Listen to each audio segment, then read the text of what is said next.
morning. Morning. Wow. It's going to be a great day. Happy New Year. Happy New Year. Yes, it's going to be a great year, an awesome year. You know, as this year starts, I want to start by giving you some proverbs, some words of wisdom from the least of us. Patrick, age 10, said, "Never trust a dog to watch your food." Randy, age 9, said, "Stay away from prunes." One wonders how he discovered that bit of wisdom. Kiowa, age 9, said, "Never hold a dustbuster and a cat at the same time." And Michael, 14, said, "Never tell your mother that her diet's not working."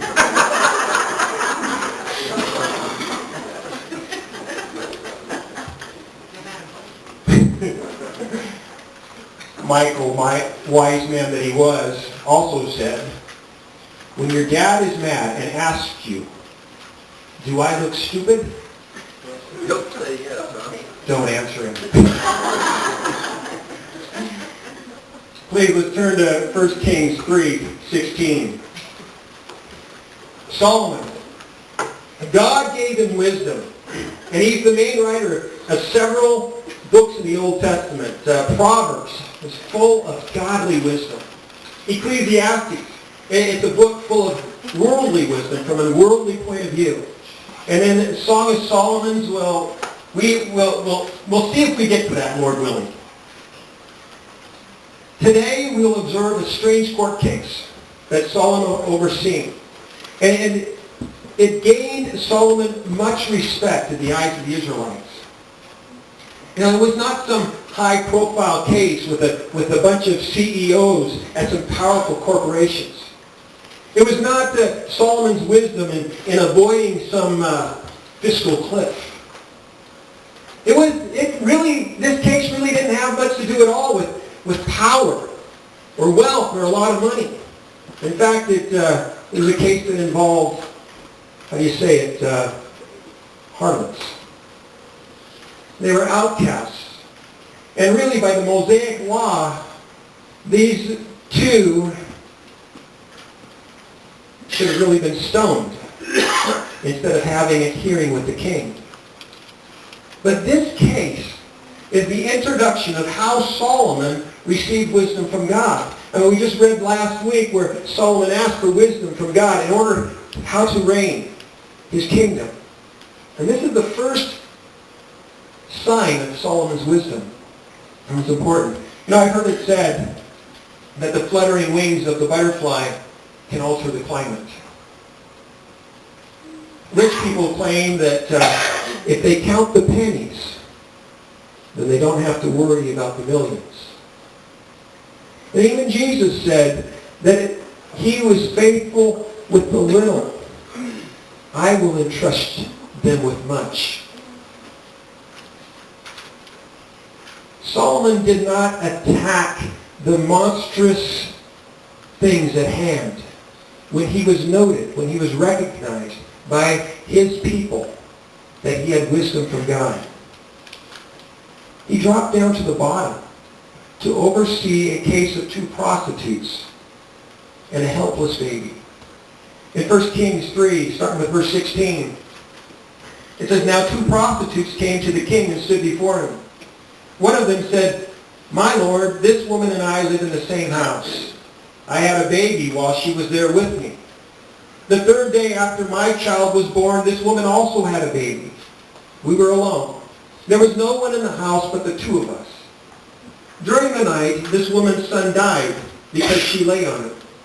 So she got up in the middle of the night and took my son from my side while I, your servant, was asleep. She put him by her breast and put her dead son by my breast. The next morning I got up to nurse my son, and he was dead. But when I looked at him closely in the morning light, I saw that it wasn't the son I had born.' The other woman said, 'No, the living one is my son. The dead one is yours.' But the first one insisted, no, the dead one is yours, the living one is mine. And so they argued before the king. The king said, one says my son is alive and your son is dead, while that one says, no, your son is dead and mine is alive. Then the king said, bring me a sword. So they brought a sword for the king. And then he gave an order. Cut the living child in two and give half to the one and half to the other. The woman whose son was alive was filled with compassion for her son and said to the king, please, my lord, give her the baby. Don't kill him. But the other said, neither I nor you shall have him. Cut him in two. Then the king gave his ruling. Give the living baby to the first woman. Do not kill him. She is the mother. When all of Israel heard the verdict the king had given, they held the king in awe, because they saw that he had wisdom from God to administer justice. And I want to repeat that last phrase again. They saw that he had wisdom from God to administer justice. I get that Solomon was going to the bottom of the barrel, or to the core of society, when he took on this dysfunctional domestic case. The ripple effects of the least of the kingdom will affect the whole kingdom. It was not just that idea that caused the people to say, whoa, Solomon's got wisdom from God. This custody battle was handled in a very unorthodox way. There were several traditional options. He could have passed laws and says, okay, if the lot lands on you, it's yours. He could have done that. He could have said, okay, well, you live in the same house. Why don't you just share the kid? Joint custody. He could have made a practical evaluation of the scene. Had some witnesses and some evaluators, and just said, okay, let's vote on who this child's going to be. Something like a jury. He could have applied the Mosaic law and said, you women, you stepped into my court, and now the law says you fornicated, you adulterated. We're going to have you stoned, and we're going to give your baby up for adoption. Even though they didn't have DNA testing there then, they could have at least found some way to unravel this and make sense of it, instead of going to this extreme measure. Solomon, instead of, like when you tie your shoe and your shoe gets in a knot, what do? You take a knife to it, cut it in half? No, you don't got a shoelace then. There was more to Solomon's wisdom, though, than an easy answer. When he made a decision, at least this decision, he was all in. The key phrase in this passage is that they saw that he had wisdom from God to administer justice. Now, it didn't matter if the plaintiff and the defender were outcasts, living alone, and even deserving death. He judged the case as God would have judged it, with the wisdom from God. The processing of the case was not about chance, like the rolling of the dice. It was not about a fine-sounding argument with good, powerful lawyers. Solomon made the case by exposing the hearts of the prostitutes. What would it look like? Bring that to our level. What would it look like if our hearts were exposed? Today. Men love darkness rather than light for a reason. But Jesus is available today, with his word available today, to shine a light on that heart and to say, hey, you got a reality check here. I challenge you all to stand before him in your heart's court and to bring out his sword to divide your heart and expose your motives. Just because you go to court with the same expressed desire of the other, you may not be wrestling for a living baby, a living baby, but you might be screaming for justice. You know, we all want justice, right? We may all be screaming for justice. But that's not what the Lord will be looking at in his courts. What is the intent of that plea for justice? Is it to steal from others? Is it to establish some earthly, worldly estate? Or is it bathed with compassion and love? Please, let's turn to John 8:2. This passage about Solomon, as part of God's holy word, was written for you. It is more than just a colorful story where we can observe Solomon's awesome wisdom. God has a message for you in this case. You know, when Jesus ministered on earth, what was his focus of his ministry? Was it in the high palace of the king?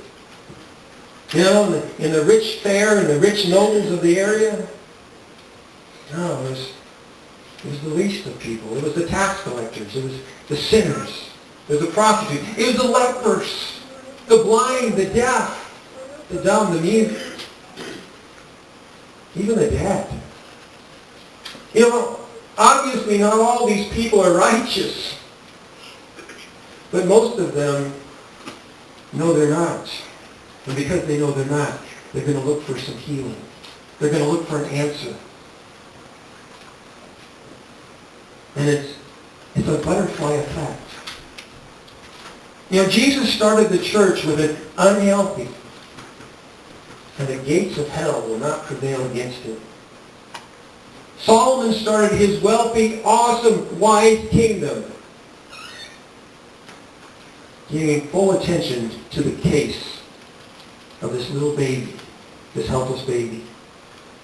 Now, since Solomon, son of David, is a type of Christ, the true and everlasting son of David, we're going to look at a parallel case that was brought to Jesus. It was designed by the influential leaders as a trap. But Jesus wielded a much powerful sword that they anticipated, and it was at the tip of his finger. And that exposed men's hearts, much like Solomon when he was asked to judge. In John 8, starting with verse 2, at dawn, he appeared again in the temple courts where all the people gathered around him, and he sat down to teach them. The teachers of the law and the Pharisees brought in a woman caught in adultery. They made her stand before the group and said to Jesus, "Teacher, this woman was caught in the act of adultery. In the law, Moses commanded us to stone such women. Now what do you say?" They were using this question as a trap in order to have a basis for accusing him. But Jesus bent down and started to write on the ground with his finger. When they kept on questioning him, he straightened up and said to them, "If any one of you is without sin, let him be the first to throw a stone at her." Again he stooped down and wrote on the ground. At this, those who heard began to go away, one at a time, the older ones first, until only Jesus was left, with the woman still standing there. Jesus straightened up and asked her, "Woman, where are they? Has no one condemned you?" "No, sir," she said. "Then neither do I condemn you," Jesus declared. "Go now and lead your life of sin." Please, let's turn to Exodus 31:18. Now, when people go into Jesus' court, like Solomon, Jesus exposes the heart. The process of the law exposes the heart. As with Solomon, Jesus does not condemn the adulterer to death. Instead, he brings out the sword to expose the hearts of men. He took his finger and started writing on the ground. You know, don't you want to know what he wrote? You know, over and over again, we don't have any record of anything that Jesus wrote.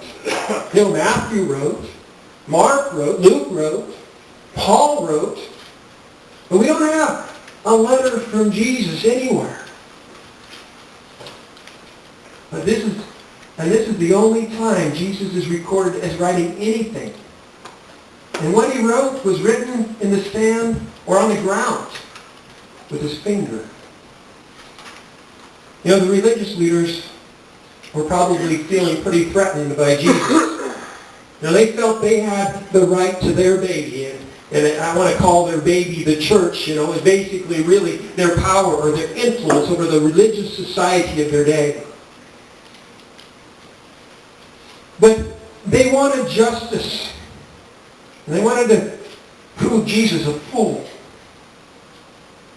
in the way he gave mercy. Jesus was beginning to claim, not claiming, but people were starting to be drawn to him. And the religious leaders decided it's time to have him in court. They shouted, according to the law, she deserves to die. They wanted justice. They said that they brought out the sword of they brought out the sword of the law to condemn her, according to the law. And Jesus bows down, stoops down, and writes with his finger. And he unsheathes the sword that exposed their hearts of sin, as one by one, from the oldest to the youngest, they leave. And I bet you they were glad that at least for the moment, that this Jesus that they put as their judge was merciful, because he let them walk. I do like to connect what Jesus wrote that day to the law, because it is the only physical tablet that actually was written by the finger of God. In Exodus 31:18, it says, when the Lord finished speaking to Moses on Mount Sinai, he gave him 2 tablets of the testimony, the tablets of stone inscribed by the finger of God. We're going to look down to Exodus 32:14. But as we look at the history from those first tablets, they too were erased. The law wasn't allowed to take its course that first time it was inscribed. Because immediately, as Moses is starting to leave God, and with these big, huge tablets in his hand, God says to Moses, hey, now that I've written this law, it's time to demolish this people because they've sinned. They built a golden calf. And they're worshiping this calf. And I'm going to destroy them. And what's Moses do? He pleads for mercy. And God relented. He let them walk. In Exodus 32, starting with verse 14, it says, then the Lord relented and did not bring on his people the disaster he had threatened. Moses turned and went down the mountain with 2 tablets of the testimony in his hands. They were inscribed on both sides, front and back. The tablets were the work of God. The writing was the writing of God, engraved on the tablets. When Joshua heard the noise of the people shouting, he said to Moses, there is sound of war in the camp. Moses replied, it's not the sound of victory, it is not the sound of defeat, it is the sound of singing that I hear. Then Moses approached the camp and saw the calf and the dancing. His anger burned, and he threw the tablets out of his hand, breaking them to pieces at the foot of the mountain. The Israelites didn't get to see that day what God wrote with his finger. They saw God's mercy. It wasn't the law they saw. They saw God's mercy and grace. We know what God wrote with his finger is to be the 10 Commandments. And we can easily tie in with what God wrote with his finger on that Mount Sinai to what Jesus wrote on the ground on the Temple Mount. The purpose of the law is to expose sin. In both cases, with Moses and with Jesus, God lets them walk. Their sin was exposed. They had denied God. They had prostituted themselves to a golden calf instead of God. And God lets them walk. No one is justified by the law. The adulterer certainly was not. And her accusers, by their own actions of walking away, were not either. The law of the Lord is perfect, enlightening the eyes. It reveals that we are all adulterers, prostituting our worship to other gods. We want to live our life how we please. We want to hold on to our estate. Mine! It's my baby, and I want to raise it how I want to.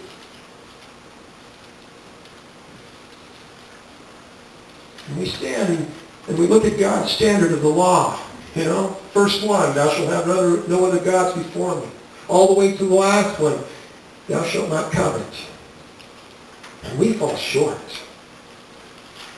When we come and bring any case before Jesus other than ourselves, that's bad. We need to come to God ourselves and say, God, show me mercy. We are all guilty before the King of the universe. And no case is too small to avoid the court.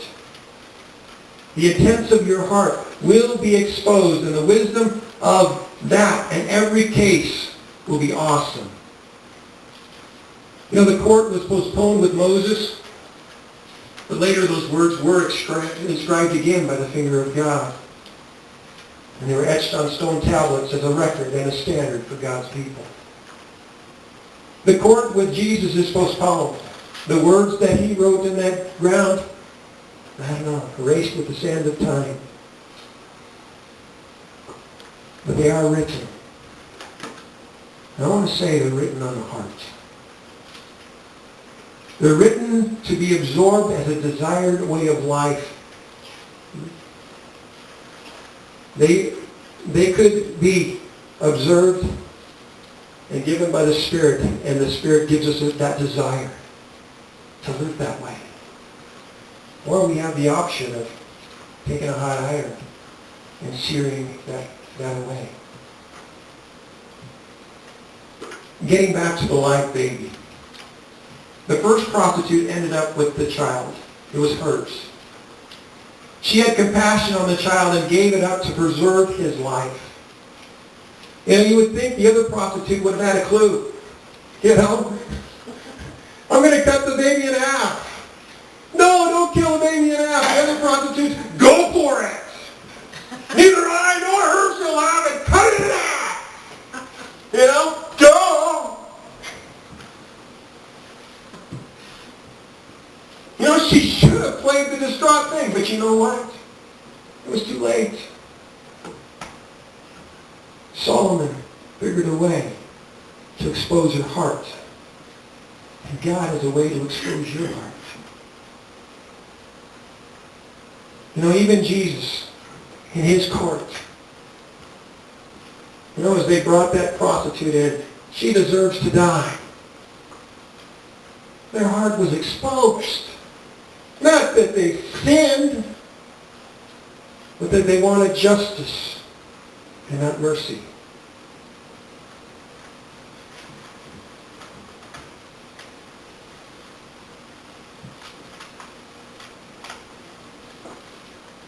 They were dedicated to their evil desires. And eventually, their evil desires played out when they yelled, "Crucify him." And Jesus died on the cross. Neither you, Jesus, nor we shall have it. But then guess what? 3 days later, Jesus rose from the grave. Amen.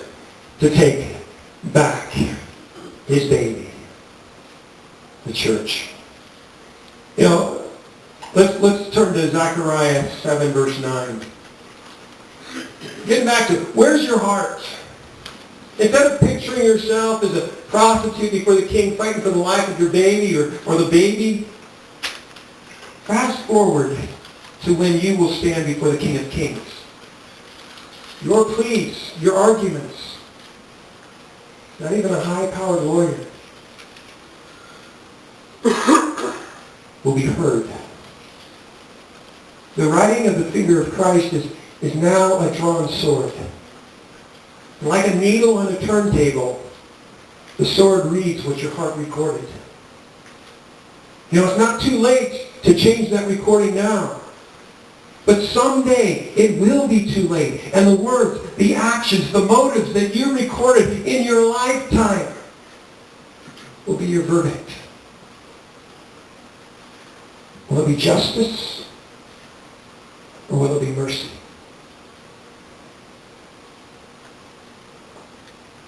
What will it be for you? Neither you, neither I, nor you shall have them come in two? Or, please, my Lord, give her the child. Give her the living baby. Don't kill her. You know, when we look at all this and at all the choices, it should be a no-brainer. Yeah. Everyone in this church has at least a concept of who God is. You know, everyone can understand the stakes of standing before a righteous judge like those prostitutes stood before Solomon. And even like the temple court with Jesus, the adulterer and the accusers. You know, and a lot of times we look at our lives, and I was just listening to somebody last night, and he said, you know, sometimes we don't get it. We live our life as a fake. You know, all the intentions of our heart are just... Now, what are we living for? Will it be kind of cool when we finally get to the end of life and we're in hell and we thought, man, I lived my whole life and my friends thought I was going to heaven. Woohoo! But I didn't make it. Figure it out now. It's not about what we think. It's not about what I think. It's about what you think. Are you crying for mercy? Are you crying for justice? What's the plea of your heart? In Zechariah 7, verse 9, it says, this is what the Lord Almighty says. Administer justice. Administer true justice. Show mercy and compassion to one another. Do not oppress the widow or the fatherless, the alien or the poor. In your hearts, do not think evil of each other. But they refused to pay attention. Stubbornly, they turned their backs and stopped up their ears. They made their hearts as hard as flint and would not listen to the law or to the words that the Lord Almighty had sent by his Spirit through the earlier prophets. So the Lord Almighty was very angry. When I called, they did not listen. So when they called, I would not listen, says the Lord Almighty. No, the Lord gives the law to the proud, but grace to the humble. When you're in the tug of war, the flesh, the world, the devil, Jesus, they are all claiming they got your best interests. Where is your wisdom today? Have you wielded the sword of God's truth to expose the motives of the court?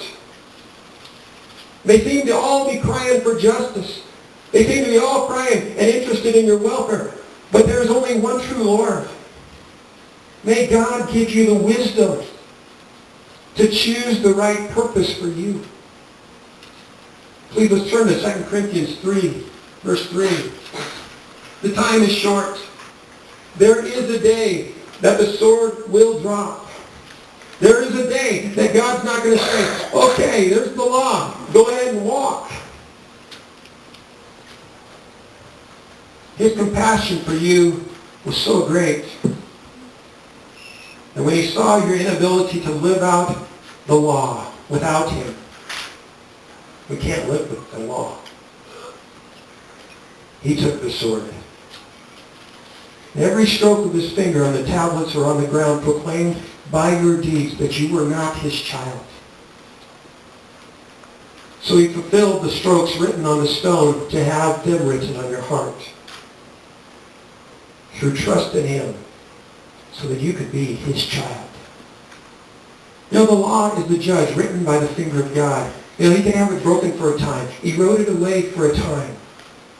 But God is not slow in his coming. The day will come and bring it all to light. Where you end up is based on the response of whose you are. God gives the law to the proud and grace to the humble. Is the law written on your heart? In 2 Corinthians 3, verse 3, it says, you show, and this is a good thing, you show that you are a letter from Christ, the result of our ministry, written not with ink, but with the Spirit of the living God, not on tablets of stone, but on tablets